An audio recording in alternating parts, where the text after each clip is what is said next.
Meanwhile, the four Eastern or Orthodox Patriarchs continued to carry on. In 1517, a little-known German monk named Martin Luther, protesting certain Roman Catholic practices, nailed a 95-point thesis to the door of the Roman Church in Wittenberg. His critique started what is now known as the Protestant Reformation. Fueled by complex political, social, and economic factors, in addition to religious problems, the Reformation spread like a raging fire into virtually every nook and cranny of the Roman Catholic Church.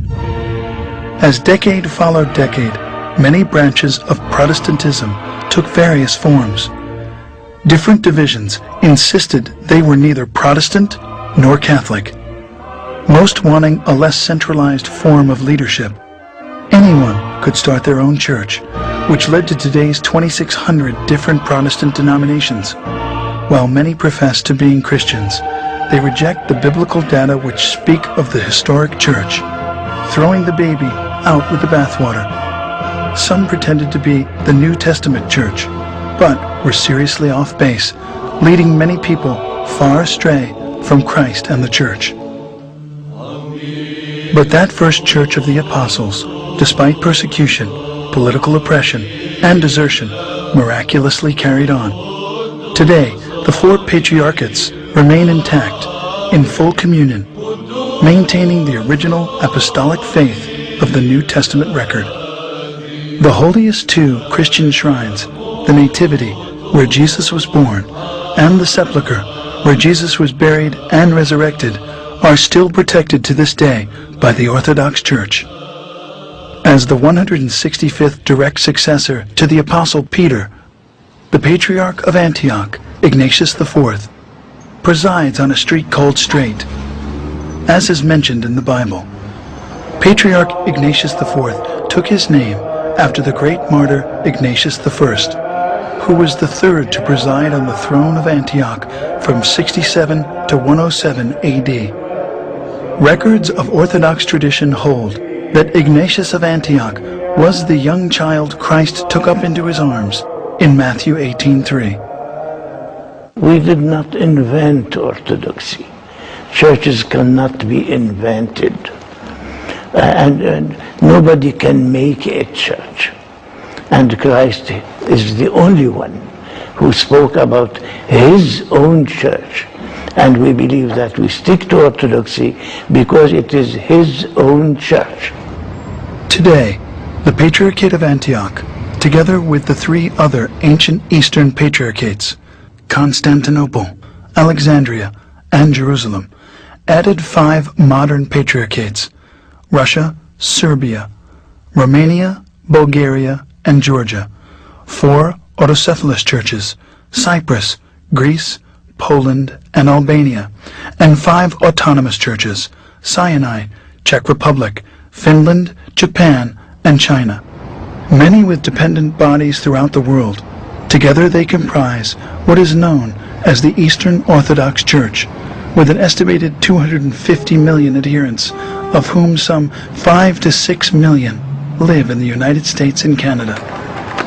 According to Mr. Daley Smith of Southern Baptist Ministries, people are leaving church feeling empty on Sundays. They are not being lifted spiritually. Similar reports come from Europe and South America, where church members are simply dropping out. My parents raised me Baptist, and it wasn't ever really doing it for me. They used to make me go to church every Sunday, and now I just kind of don't believe in anything.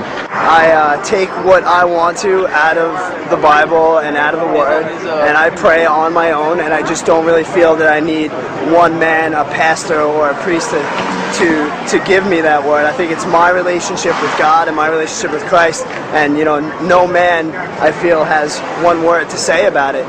We don't go to church on Sunday to listen to a lecture or a sermon. We go to church to be sanctified, to experience this holiness which is in the divine liturgy. And if you go to church and don't experience this sense of the holy, then you leave the church without without what the American psychologist William James said, without a spiritual experience. And we go to church to have a spiritual experience and be in communion, not only with God, but with each other. Orthodox service is a celebration. A few have discovered the original church and are converting to Orthodoxy. In 1987, about 20 parishes of former evangelicals embraced the Orthodox faith. I charismated them and ordained them, and they are an integral and very important part of the Archdiocese today. The thing that brought us to at least look at the church was after almost a decade of campus outreach and evangelism in the 60s, we became convinced that biblically we had to be tied into the church to do what we were doing. We did not set out to discover orthodoxy. We set out to find out what the ancient church was really like. And in doing so, we discovered orthodoxy. All you Orthodox Christians, may the Lord God remember His heavenly kingdom, always, now, and ever, and unto the ages of ages. From the beginning, the breaking of the bread and wine was kept at the very center of Christian worship. The uniqueness of Orthodoxy and how it differs from Protestantism is this, that we do not, through the Divine Liturgy, we do not tell people what Christ said only. Through the sacrament, which we call communion or the Eucharist, Eucharistia, we tell people what Christ indeed did. Just as the law, the Psalms, and the prophets were read in the synagogue worship in early